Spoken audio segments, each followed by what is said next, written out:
Amakuru y'ikibiriraho kubivugwa muri M23 ivyavuzwe mu bwigobeko biriko biseseka ku mugaragaro ukudahuza n'ubwoba buri mu bawurongoye.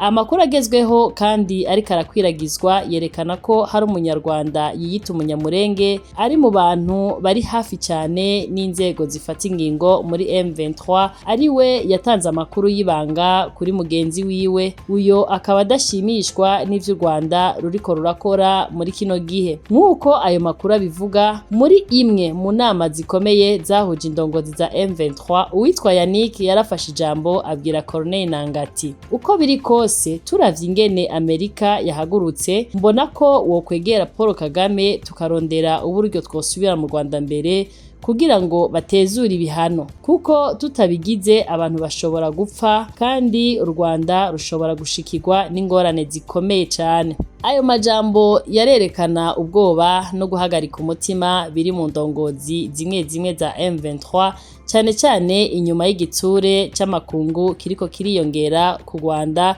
kugira rusabwe gusohoka mu ntambara ya Kongo. Muri iyo nama nyene haranavuzwe icyiyumviro c'uko hoshigwaho umugambi wo kwinjiza abasoda ba M23 bangana n'ibihumbi 7 mu gisirikare ca Kongo bagashigwa mu nzego zitandukanye. Intumbero y'ico cyiyumviro no kugabanya igitsure kiri kuri M23 no kwitegurira neza ibihe bizokurikira inyuma yuko ibihano vyafatiwe u Rwanda bikuweho.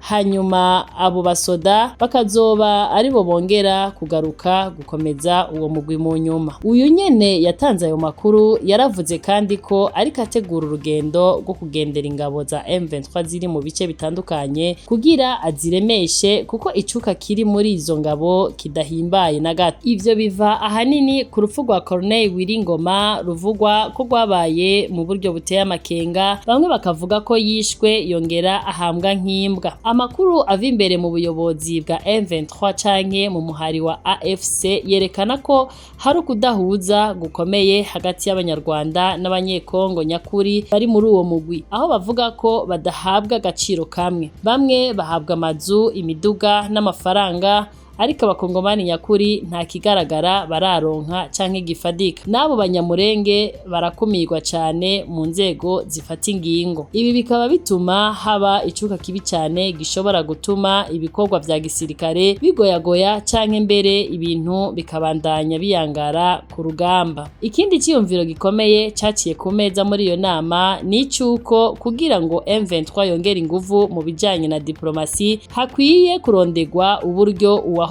ari umukuru w'igihugu ca Kongo Joseph Kabila yohabwa ubuyobozi bw'uwo mugwi ku mugaragaro. Intumbero y'ico ciyumviro no kugira ngo abanyekongo benshi babone ko hari umuntu bazi kandi bigeze kwizera ari ku ruhembe rw'ivyo bikorwa, bigatuma bagira icizere no gushigikira uwo mugwi. Ariko rero naho hari izo nama n'izo ngingo ziriko zirategurwa, ibiriko birakurikirana vyerekana ko ibintu bitifashe neza na gato kuko hari ibimenyetso vy'uko hari abari gutakaza icizere kuri M23, abandi nabo bagatangura gutanga amakuru mu mpisho. Muri rusangi ayo makuru yerekana ishusho y'umutekano muke, ukudahuza mu burongozi bwa M23 n'ubwoba buri mu ndongozi zawo. Ivyo vyose bikaba bishobora kugira ingaruka zikomeye kuri kazoza k'uwo mugwi no ku mutekano w'akarere. Inyuma y'aya makuru ikinyamakuru canyu Isomo kiriko kiratunganya amakuru kizobaha vuba kuri Wiringoma uwariwe. Tugiye gukora ikiganiro tuzomukora ko dufatiye ku buryo yishwemwo, uko yahambwe n'ingene yabanye n'abandi.